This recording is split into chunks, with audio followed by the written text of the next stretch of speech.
Olá, boa noite. Então, recomeçamos, né? Ficamos aí algumas semanas sem ter a nossa aulinha semanal e agora nós retomamos essas aulas, avançando um pouquinho mais na revelação, né?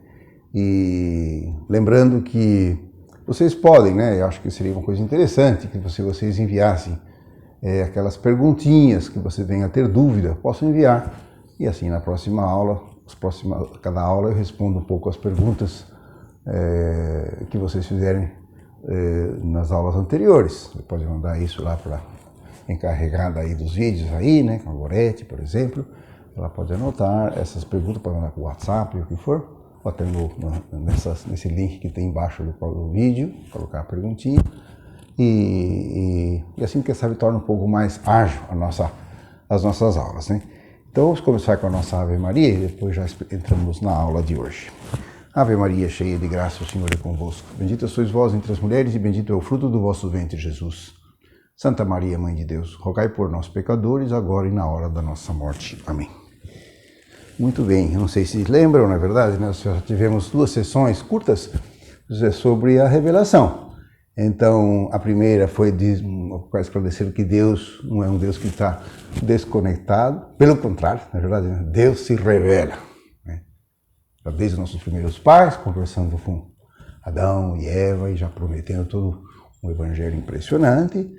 Depois, colocando isso de forma escrito na Sagrada Escritura. Na Sagrada Escritura, quando contém o texto escrito daquilo que o Senhor manifestou.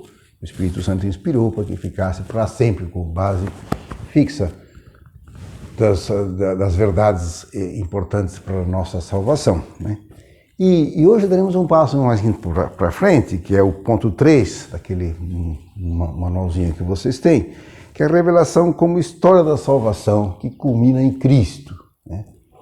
Então, era muito comum, lembra, quando era na nossa infância, a gente tinha as chamadas histórias sagradas, que era não só colher, digamos assim, a Sagrada Escritura como um todo e colocar numa ordem cronológica, né, que era muito divertido, muito ilustrativo para as crianças, numa ordem cronológica, os acontecimentos, né, desde a criação do mundo até o dia de hoje, assim, porque a história sagrada percorre tudo, não é verdade, né? Então, não só a Sagrada Escritura, mas com todos esses elementos históricos, geográficos e culturais, né, que podem formar uma história mais compreensível dessa história, né? A revelação, Deus se revela na história, é isso, né?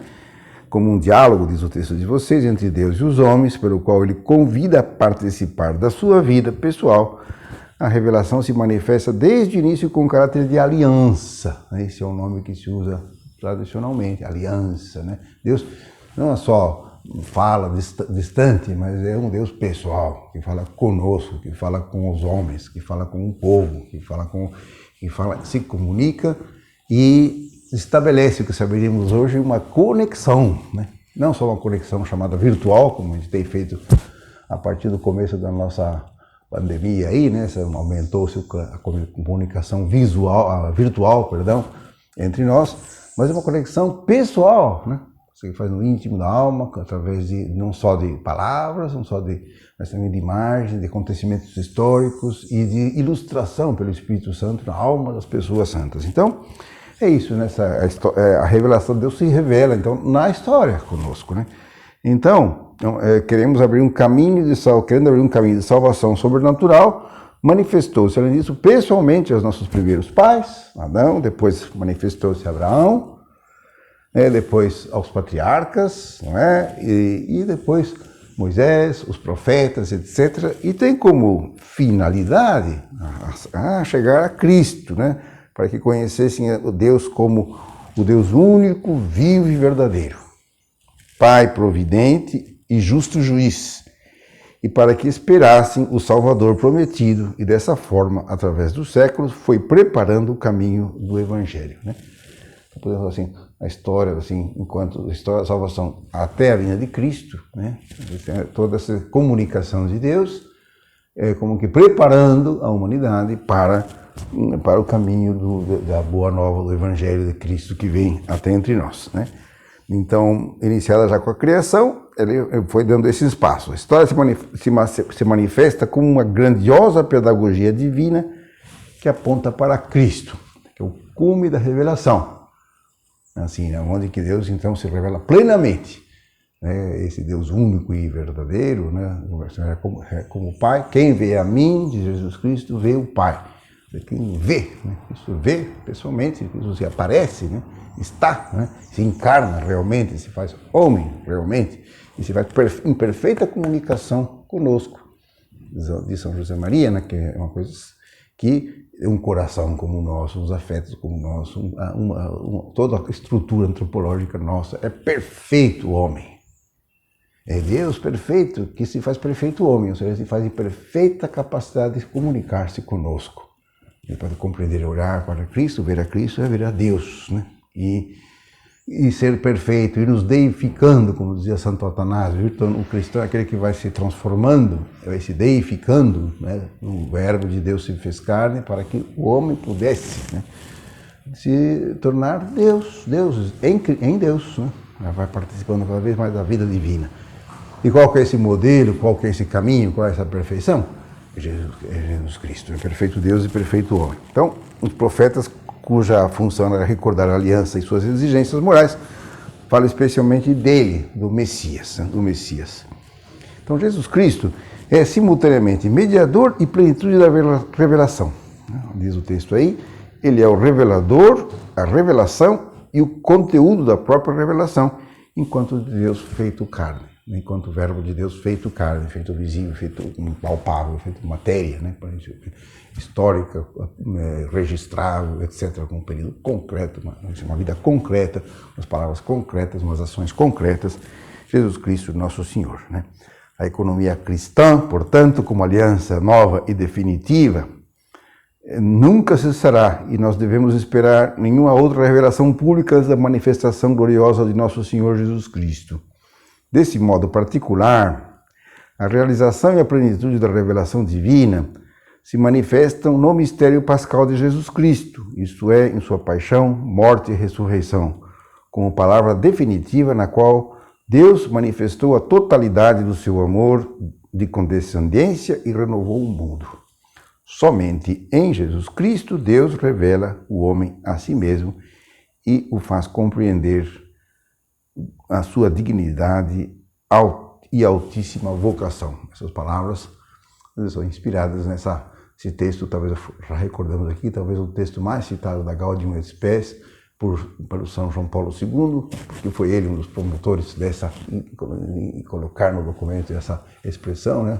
Só em Cristo o homem se conhece, cada um de nós se conhece plenamente, a humanidade se conhece plenamente no perfeito homem, que é Jesus Cristo, né? E conhece a sua meta, a sua realização, o seu caminho, verdade e vida, totalmente se faz só em Cristo o homem. Deus revela o homem a si mesmo e faz compreender a sua dignidade e altíssima vocação, né? Essa que recordávamos com as palavras de Santo Atanásio, que faz com que o homem possa estar sendo chamado, cada um de nós chamado a ser, aí se identificando, né? Não é só uma questão temporal, passageira, mas vamos entrando em união com o nosso Senhor.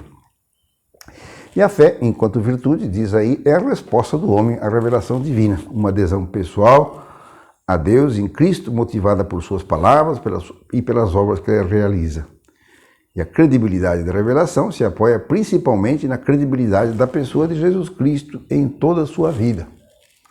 A sua posição de mediador, plenitude e fundamento da credibilidade da revelação, diferencia a pessoa de Jesus Cristo de qualquer outro fundador de uma religião e não solicita aos seus seguidores que tenham fé nele, né? Sabemos que é assim, quem crê... Nosso Senhor não fala em nome de um Deus distante, ele fala em nome de si mesmo, né? Quem crê em mim tem vida eterna, em Deus, né? Nenhum outro fundador, Buda, está falando de divindade, um Deus na natureza, nas coisas, aspectos do único e verdadeiro Deus, mas nunca se atribuem a si, precisamente, essa postura de crer nele, como pessoa na qual temos que crer. Por isso, então, toda a história da revelação, a salvação, aponta para Jesus Cristo. todo o nosso apostolado, né, para explicar aos filhos, explicar aos amigos, conversar com as pessoas, é falar de Jesus Cristo. Pronto, né? Bem simples, né? Falar de Jesus Cristo. E as palavras que explicamos não é uma opinião minha, não é o meu acho, não é o nosso ponto de vista, não é o que a igreja pensa sobre isso, né? Essas frases, elas, de certo modo, contêm uma certa verdade, né? O que eu já penso, o que a igreja ensina, o que a igreja diz, o que eu penso, o meu ponto de vista, você pode ter uma certa verdade. Mas a verdade mesmo concreta é, olha, esta questão, por exemplo, sobre o matrimônio, né? Sobre a antropologia humana, como é que é homem e mulher, né? Sobre a educação dos filhos, né? Elas são ensinamentos de Jesus Cristo, eu creio em Jesus Cristo, né? Então, e torna de uma eficácia espetacular, que mesmo as pessoas afastadas, né, distantes, Deus permitiu, de um modo que a pessoa de boa vontade, que tem bom senso, tenha muito claro Cristo como o caminho, a verdade e a vida. Não talvez com essas palavras, mas com fundamento. Então, colocar sempre as coisas reveladas a nossa, para explicar às pessoas, para falar de Jesus Cristo, esse é o caminho sempre. E também serve até para nós, se uma vez ou outra ficamos titubeantes com referência a algumas das verdades centrais da nossa fé. Falam, o que é que nosso Senhor nos falou? Né? Pronto, né? E é o meu Senhor, é Jesus Cristo, é Deus que se fez homem, então, se revelou plenamente. Então, as dúvidas sempre se revelem em Cristo, nosso Senhor, né? E é isso que a igreja ensina, né? E é isso que ensinamos os cristãos, é isso que um pai ensina ao seu filho, aquilo que Cristo mesmo nos ensinou. Então, é assim, a plenitude da realização está em Cristo, nosso Senhor. Tenham fé neles e nem pretende ser a plenitude da realização daquilo que Deus quer revelar, mas se propõe somente como mediador para fazer com que os homens conheçam tal revelação.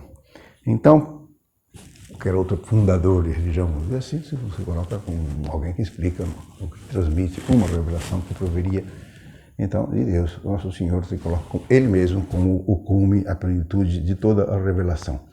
Então, nas próximas aulas falaremos um pouco dessa transmissão da revelação, como é que ela é viva na história, o que é a tradição da igreja, o que é o magistério. Isso falaremos na próxima aula e fecharemos então o ciclo da nossa meditação, das nossas aulas, sobre a revelação. Então, ficamos hoje por aqui. Era uma coisa só breve para retomar esse assunto e espero que realmente coloquem as perguntas que vocês tenham, que surjam, né, com essas ideias que recordamos hoje, né, e que Nossa Senhora então nos ajude. Fizemos então uma Ave Maria. Ave Maria, cheia de graça, o Senhor é convosco. Bendita sois vós entre as mulheres e bendito é o fruto do vosso ventre, Jesus. Santa Maria, Mãe de Deus, rogai por nós pecadores, agora e na hora da nossa morte. Amém.